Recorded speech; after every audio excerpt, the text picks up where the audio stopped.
सुप्रभातम। इससे पहले हमने संधि प्रकरण में दीर्घ स्वर संधि, गुण स्वर संधि और वृद्धि स्वर संधि को पढ़ाया है। अभी यन स्वर संधि को पढ़ाने जा रहा हूँ।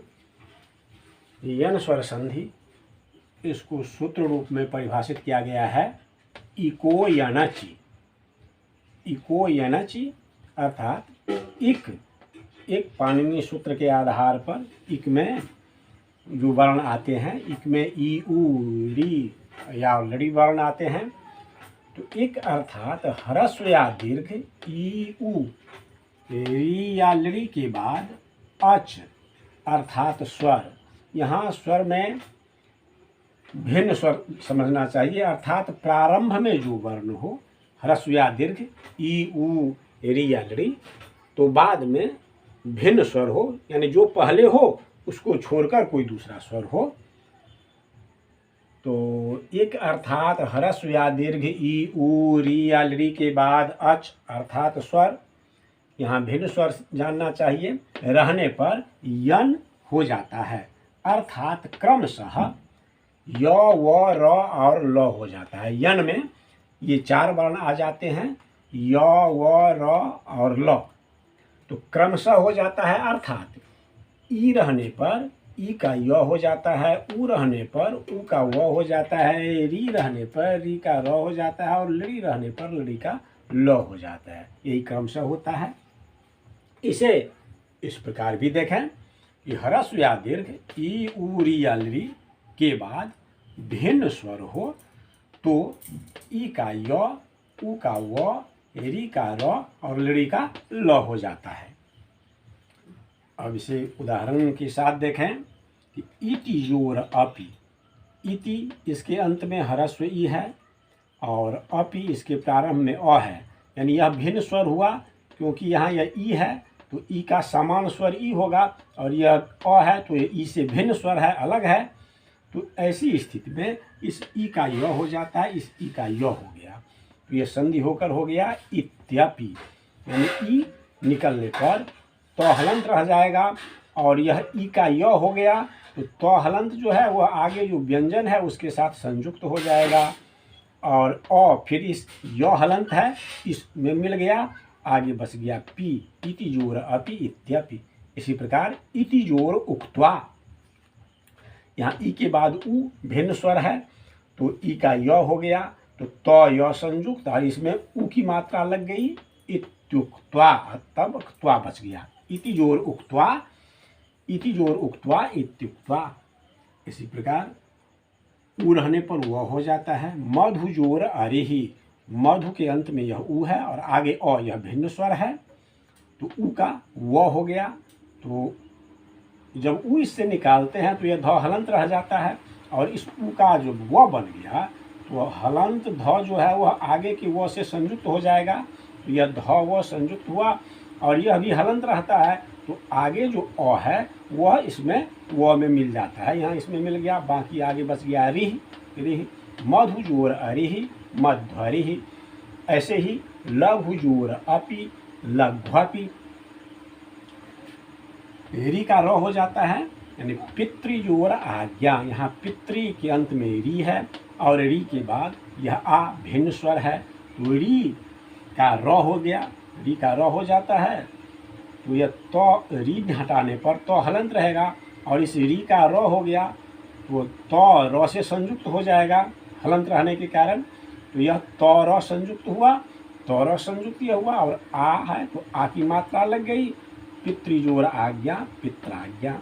ऐसे ही मातृजोर आदेश, मातृ के यह री है और आगे आ भिन्न स्वर है तो री का र हो गया तो र संयुक्त और आ मात्रा लग गई, यहाँ आगे देश बच गया, मातृजोर आदेश मात्रादेश। ऐसे ही लड़ी का ल हो जाता है, लड़ी जोर आकृति, तो लड़ी का ल हो गया और ल में फिर ये आ की मात्रा लग गई, ला आगे कृति बची तो लड़ी जोर आकृति लाकृति है।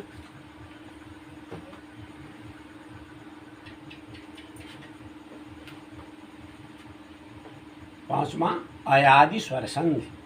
अयादि स्वर संधि इसे सूत्र रूप में परिभाषित किया गया है।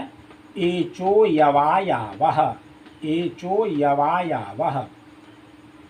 एच, यहाँ एच जो है एच, तो एच में वर्ण आ जाते हैं ए ओ ऐ और औ। एच में इतने वर्ण आते हैं पाणिनीय सूत्र के आधार पर, ओई उण नील ऋक ए ओंग ऐ औच। तो एच में ए ओ और ऐ औ वर्ण आते हैं। तो ए ओ ऐ और औ के बाद कोई स्वर हो तो क्रमशः अय औ आय और आव हो जाता है। क्रमशः तात्पर्य यह है कि ए के बाद कोई स्वर हो तो ए का अय, ओ के बाद कोई स्वर हो तो ओ का औ, ऐ के बाद कोई स्वर हो तो ऐ का आय, और औ के बाद कोई स्वर हो तो औ का आव हो जाता है। ध्यान दीजिए। इसे इस प्रकार भी ए ओ ऐ औ के बाद कोई स्वर हो तो ए का अय, ओ का औ, ऐ का आय और औ का आव हो जाता है। जैसे ने जोर अनम, यहाँ ने इसके अंत में ए है और आगे अ स्वर है, तो इस ए का अय हो गया तो नय, ए का अय हो गया तो नय, और यह हलंत रहता है तो यहाँ पर यह आगे जो अ है उसमें मिल गया तो इसका हलंत चिन्ह हट गया। यानी जिस यदि व्यंजन में स्वर मिल जाता है तो उसमें हलंत नहीं रहता है, और जहाँ हलंत रहता है इससे यह जाना जाता है कि इसमें स्वर नहीं है। तो ने जोर अनम नयनम। इसी प्रकार से जोर अनम, तो से में ए और आगे अ है स्वर तो ए का अय हो गया तो सय, और इसी य में मिल गया तो और आगे नम बच गया सयनम। ओ के बाद स्वर रहने पर ओ का औ हो जाता है। यहाँ पो जोर अनह, पो इसमें अंत में ओ है और आगे अ स्वर है तो ओ का हो गया औ, तो यह पो में ओ का अब हो गया तो होगा पव, और यह अ इसी व में मिल गया हलंत रहने के कारण, तो स्वर मिल जाने से इसका हलंत चिन्ह हट गया। आगे नह, पो जोर अनह पवनह। भो जोर अनम, इसी प्रकार ओ के बाद यह अ स्वर है तो ओ का अव हो गया, तो भो में ओ का अव हो गया तो भव, और अ इसी वो में मिल गया आगे नम भवनम। इसी प्रकार ऐ के बाद स्वर हो तो ऐ का आय हो जाता है। जैसे नई जोर अकह, तो यहाँ ऐ है और आगे यह अ स्वर है तो ऐ का आय हो गया तो नाय, ऐ का आय हुआ, पहले न है तो नाय, और यह हलंत है तो यह अ इसी में मिल गया तो नाय, आगे कह बचा नाय कह। ऐसे ही गई जोर अकह, तो ऐ के बाद अ है तो ऐ का आय हो गया तो गई में ऐ का आय हो गया तो गाय, यहाँ यह गाय होगा। गा, गई के बाद ऐ के बाद अ है तो ऐ का आय हो गया तो हो गया गाय, और इसी में मिल गया आगे कह बचा तो गई जोर अकह गाय कह। ऐसे ही औ के बाद स्वर हो तो औ का आव हो जाता है। जैसे पौ जोर अकह, तो औ का आव हो गया, तो पौ में औ का आव हुआ तो पाव ऐसा बन गया, और यह हुआ हलंत है तो इसी में यह अ मिल जाएगा तो यह इसका हलंत चिन्ह हट जाएगा तब, तो पौ जोर अकह पावकह। ऐसे ही नौ जोर इकह, नौ में औ का आव हो गया तो नाव हुआ, और नाव में फिर यह हलंत है वह हलंत होता है तो और आगे ईश्वर है तो ई उसमें मिल जाएगा, ई की मात्रा लग गई तो नौ जोर इकह नाविकह। इस प्रकार अयादि स्वर संधि पूर्ण होता है।